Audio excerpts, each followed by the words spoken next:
So after selecting the patients, now IUI is practically speaking done after COH, that is controlled ovarian hyperstimulation. You can do natural cycle IUI, but the indications are very few, like you are doing it for cervical factor or mild male factor. Otherwise, in general, you have to do the stimulation. So when you are doing stimulation, remember there are 4 common types of ovulatory disorders, that is PCOS, hypogonadotrophic hypogonadism, primary ovarian insufficiency and hyperprolactinemia. So WHO has given only 3 categories. They have not included hyperprolactinemia. The WHO class 1 is hypogonadotrophic hypogonadal anovulation. WHO class 2 is normogonadotrophic normoestrogenic anovulation. That is, most of our PCOS patients, they fall into WHO category 2. WHO category 3 is hypergonadotrophic hypoestrogenic anovulation, which is mostly seen in premature ovarian insufficiency. And the 4th category, which is not included here, is hyperprolactinemia. So polycystic ovarian syndrome, I am not talking anything about the first line, which all the guidelines are saying before you advise them any treatment. The first line is lifestyle modification. That is, you have to advise them dietary intervention and about the exercises. After that, only document in your file lifestyle intervention, lifestyle modification, counseling done, and then go ahead with your stimulation protocol. For WHO class 3, that is POI, we know that for them IVF is the only option. IUI, you can't advise them. If it is hyperprolactinemia, you just correct your hyperprolactinemia and she will conceive. So what should be your goals for ovulation induction? It should be, I am talking of ideal goals. Monofollicular growth, subsequent we want monoovulation, we do want a single pregnancy, and not only single pregnancy on sonography, we want a birth of a healthy newborn. This is a very, very ideal outcome which patient desires and we as a clinician, we also desire. So what are the general principles of ovulation induction? It depends on the underlying etiology of anovulation, the drug you are choosing, that is the efficacy, cost, the risk involved with that drug, the patient burden and the potential complication. And you have to individualize your treatment. Don't forget preconception counseling, because we are in a very, very advantaged position where we can offer them preconception counseling. These are the components of preconception counseling, that you can optimize her BMI, BP, you can do lifestyle counseling, give folic acid supplementation, you can correct anemia, BP, thyroid, other endocrine disorders. If she is more prone for sickling, thalassemia, you can do screening. Don't forget to ask her about the vaccination history. This is there on our Foxy website. You should ask which vaccination she has taken, and if not, you have to give. But see to it that she has 3 months gap if she has taken rubella vaccination. She should not try to conceive within 3 months of her rubella vaccination. Now after your preconception counseling, now comes the choice of ovulation induction drug. The ideal induction drug again should be oral, requires minimal monitoring, should not have any hostile effect on endometrium and cervical mucus, should have a better pregnancy and ovulation rate, and risk of OHSS and multiple pregnancy. एक पानी की bottle देना. So these are various ovulation stimulation protocols: clomiphene, letrozole, CC plus gonadotrophins, letrozole plus gonadotrophins, gonadotrophins standalone, and gonadotrophins and antagonist. I will be telling you in detail one by one. But for all the stimulation protocols, when you should start? Always remember that you have to start in the early follicular phase. That is why we are telling you to start on day 2 and day 3. Because if you start early, then only you will be able to recruit. I am not going into the physiology because that will take me a long time. Because if you want to have recruitment, then it has to be in the early follicular phase. And late follicular phase, only the growth of the recruited follicle takes place. So if you are starting your stimulation on day 7, day 8 or day 9, you can't recruit. Whatever is already recruited, it will help in only the growth of that follicle. So all the stimulation has to be started from either day 2 or day 3 of the cycle. Clomiphene is a time-tested drug. We all are very much familiar with it. We all know the theory part of the clomiphene citrate. This is the mechanism of action. I am going to the patient selection. Which patients you should put them on clomiphene citrate. The primary indication for clomiphene citrate is infertility, secondary to oligoanovulation or anovulation in women with PCOS. But after 2018, when we had ISHRE guidelines, letrozole has become the drug of choice for PCOS. Some amount of endogenous estrogen is necessary for a response to clomiphene.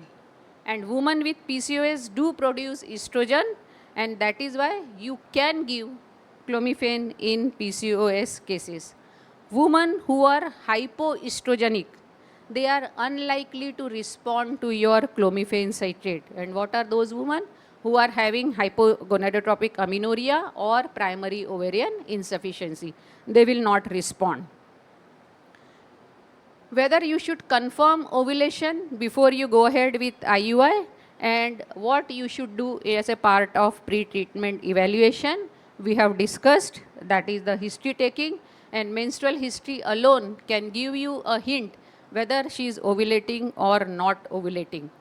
But if you want to go ahead and do certain tests, then you can do basal body temperature, which we are not doing in our day-to-day practice. Low values, that is less than 2 nanogram per ml of mid-luteal phase serum progesterone.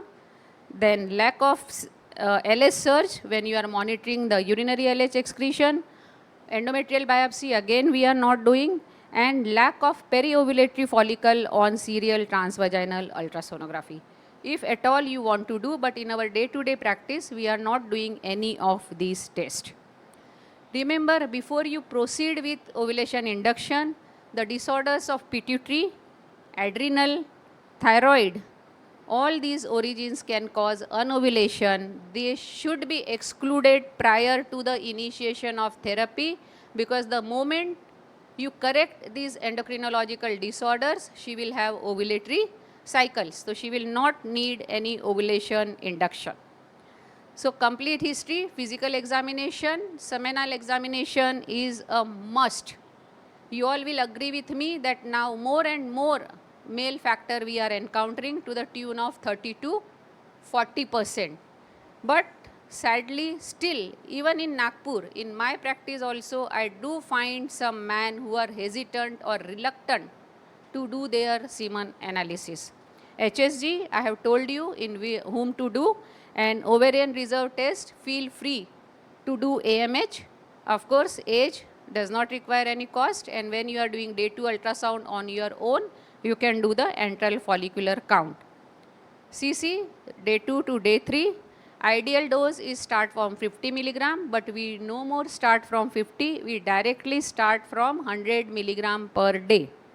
And if she is not ovulating in this cycle, we make it 150 in the next cycle, but we never increase it to more than 200 for 2 reasons, because the anti-estrogenic effect increases, and this is not approved by all the guidelines that clomiphene given in the higher doses. What is clomiphene resistance? It is failure of ovulation, and clomiphene failure is failure of pregnancy despite ovulation. When to stop CC? That is why I was emphasizing that please ask her the history of previous treatment taken, because when she comes to you, she might have taken 3 to 6 cycles of clomiphene elsewhere, which you don't know, and you also will give 3 to 6 cycles. So American College of Obstetrician and Gynecologists tells us that you can give in her entire lifetime less than 12 cycles of clomiphene citrate, because then it increases the risk of her ovarian neoplasm. How to monitor? We will cover it in a combination, because every cycle needs the common monitoring. Ovulation rate with clomiphene is 80%, and the cumulative pregnancy rate is 30%. And why pregnancy rate is low as compared to the ovulation rate? You all will know that it is because of the anti-estrogenic effect of the clomiphene on the uterus, on the cervix, and on the vagina. Are we having any strategies to encounter this anti-estrogenic effect of clomiphene? You might start giving half dose of clomiphene, that is next cycle you can give 25 milligram to start with. You can start from day 1 of the cycle, or you can add exogenous estrogen to minimize the anti-estrogenic effects.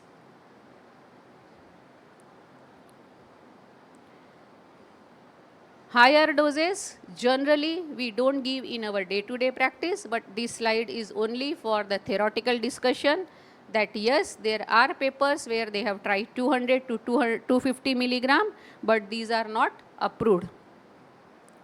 Do remember the adverse effect. I know we all are prescribing clomiphene left and right. Rather, we used to prescribe before letrozole became available to us.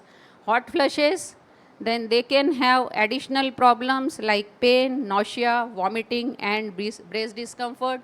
Some women might have mood swings, depression, and headache. And these complications are not dose dependent. Women can have these side effects even in the dose of 50 milligram as well. So you should know the side effects before you prescribe clomiphene citrate for her. And 1 to 2% of your women on clomiphene citrate may have severe side effect in the form of visual disturbances, that is blurring or double vision. You stop the therapy and these symptoms, they vanish. Cancer risk, if you are not giving it for more than 12 cycles, practically speaking, they are very, very safe to give. Now, letrozole, we know that it is the third generation aromatase inhibitor drug. This is the mechanism of action. The starting dose is from 2.5 to 7.5 milligram daily, and dose can be adjusted here in 2.5 milligram increment. Routinely, we start with 2.5 milligram BD. We don't start with 2.5 milligram OD. So the starting dose is 2.5 milligram BD. Here also you can give prolonged treatment, that is you can continue giving this letrozole instead of 5 days, you can give it for 10 days, or you can give it higher doses also. But again, the higher doses are not approved. And sequential dose escalation of 2.5, 5 and 7.5 milligram, if ovulation does not occur, you can do in this format. Some people, they start with 7.5 milligram, but remember, the moment you increase the dose of letrozole, it has a negative effect on the endometrium, that is you will get a thin endometrium as is seen with clomiphene citrate. There are 2 studies where they have given single dose of 20 milligram on day 3 as well. But these are all in the research setting. Just for your knowledge, for our practice, 2.5 milligram BD for 5 days. This is the extended regimen which I was saying, where they have continued it for 10 days. So these are the guidelines that letrozole should be considered first line for PCOS cases, and ACOG guidelines, that is 2080 guidelines, tells you that for women who are having higher BMI, that is more than 30, letrozole is superior to clomiphene citrate. So in a nutshell, these are the advantages of letrozole over clomiphene citrate.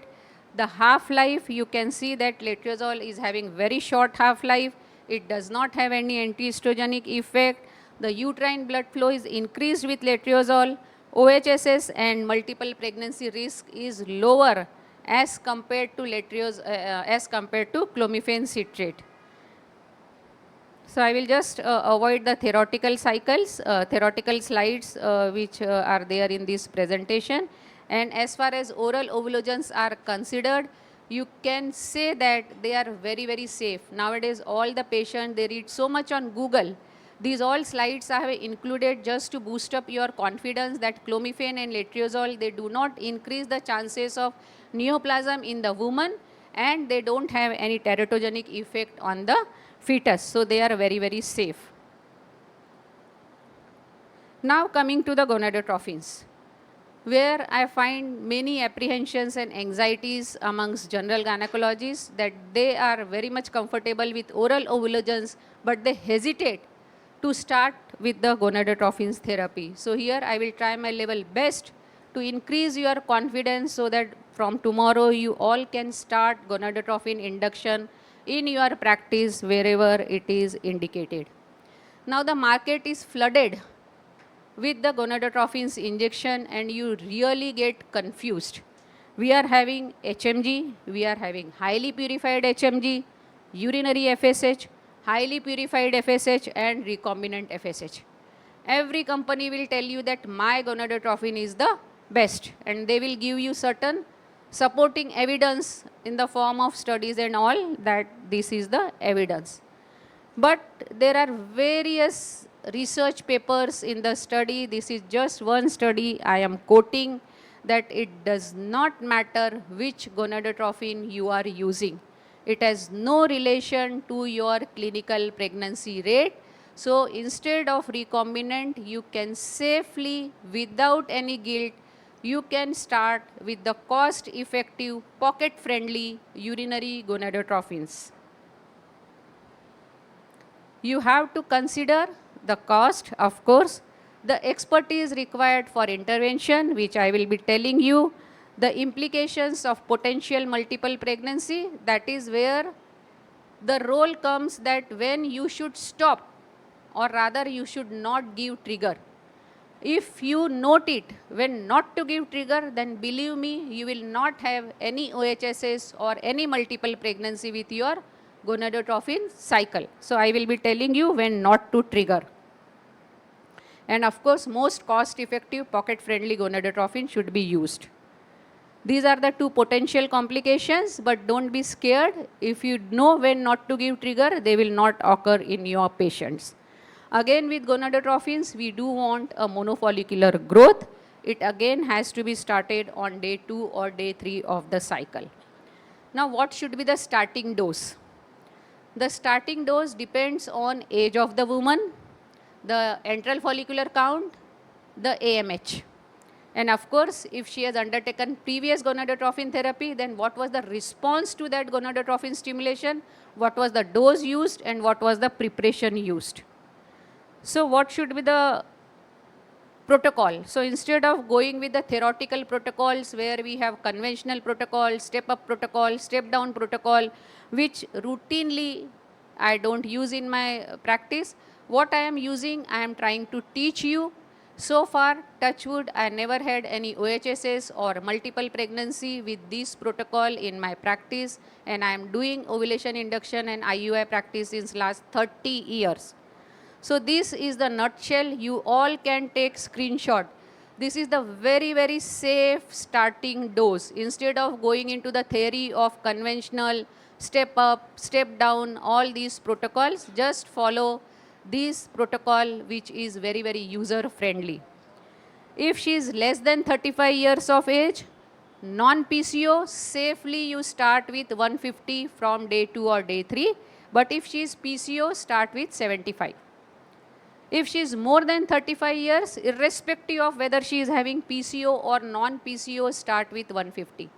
Remember, ovaries, they have to reach a threshold before it starts recruiting follicle and growth of the follicle. If you are scared with that PCO appearance, that no, I want to start with 37.5 and I will be doing the step-up protocol.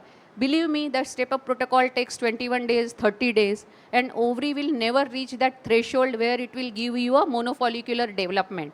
So start with 150. How you will monitor this cycle once you have put them on gonadotropins? Day 2, 3, 4, 5, 6, give gonadotropins. No need for TVS. Day 7, do call her for transvaginal ultrasound. Try to do it yourself. What you are looking on this day 7 ultrasound, you are looking for the follicles which are more than 10 millimeter. So if these 10 millimeter follicles are 2 to 3, continue with the same dose. If they are 4 to 6, then you can either continue with the same dose or taper. But if there are more than 6 follicles, definitely you have to taper the dose and you have to be very, very alert as far risk of OHSS is concerned. But if on day 7, the follicles are less than 10 millimeter, you have to increase the dose of your gonadotropins to 225. If it was 150 and if it was 75, you have to directly jump to the 150. And when the lead follicle is 18 millimeter, then you have to trigger. These are just theoretical slides, step down, step up protocols. You can combine oral ovulogens with gonadotropins. What is the advantage? That you will be saving only the cost of 2 injections. Look at this slide very, very carefully. You are giving your oral ovulogen from day 2, right? 2, 3, 4, 5, 6. You have to start your gonadotropins from day 5. So how many injection cost you are saving? Only 2 or 3. But at the same time, you are minimizing the success rate, which is more if you are doing standalone gonadotropin stimulation versus when you are doing oral ovulogen plus gonadotropin cycle. So if you are clear in your mind, you can counsel your patient accordingly. So if you have to do cycles, do stand-alone gonadotropin stimulation cycle with full confidence. But if you at all want to combine, then you start your oral ovulogen from day 2 for 5 days, start your injections from day 7, and from day 9, you call her for transvaginal ultrasound, and rest of the monitoring is same.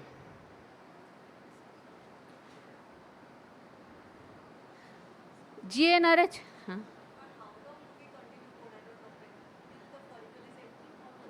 Till the follicle is 18. That is why you are starting your monitoring from day 9 if it is a combined thing, and if it is standalone from day 7. I will come to when I am teaching you cycle monitoring, how frequently you should call her for monitoring. Now GnRH antagonist, practically speaking, there is no role in IUI cycle unless and until you want to convert your IUI to IVF cycle like PCOS, where they have given you bumper follicles and you counsel your patient either to cancel the cycle or to convert it into IVF. There you can add antagonist. Or you want to avoid IUI on your weekends where you have staph problem, you can add antagonist, and otherwise don't do antagonist in your IUI cycles. Even if you are using oral ovulogens, please be aware and alert as far as the risk of OHSS is concerned. It can be mild, moderate, severe. You don't have to be scared. If you know when not to give trigger, you will not have moderate to severe OHSS in your practice. And if it is mild, it can be managed on OPD basis. I have purposefully added this slide because laparoscopic ovarian drilling, it is having still some place in our modern ART practice as a second line therapy for those women where they can't afford gonadotropins, they can't come to you for frequent monitoring. Lean and thin PCOS women, they do benefit from laparoscopic ovarian drilling. So if they can't afford, do tell them about these options. Again, gonadotropins are also very, very safe. When you should refer to a IVF? Remember, IUI will give you the maximum success rate of IUI is in the first 3 to 4 cycles of IUI. Please don't keep her with you for 6 cycles, 9 cycles, 12 cycles. You are diminishing her chances of IVF success as well. So when you feel or when you can see that your patient has not conceived in 3 to 4 cycles of IUI, this is the best time to refer her to a higher center. So this was all about the stimulation protocols.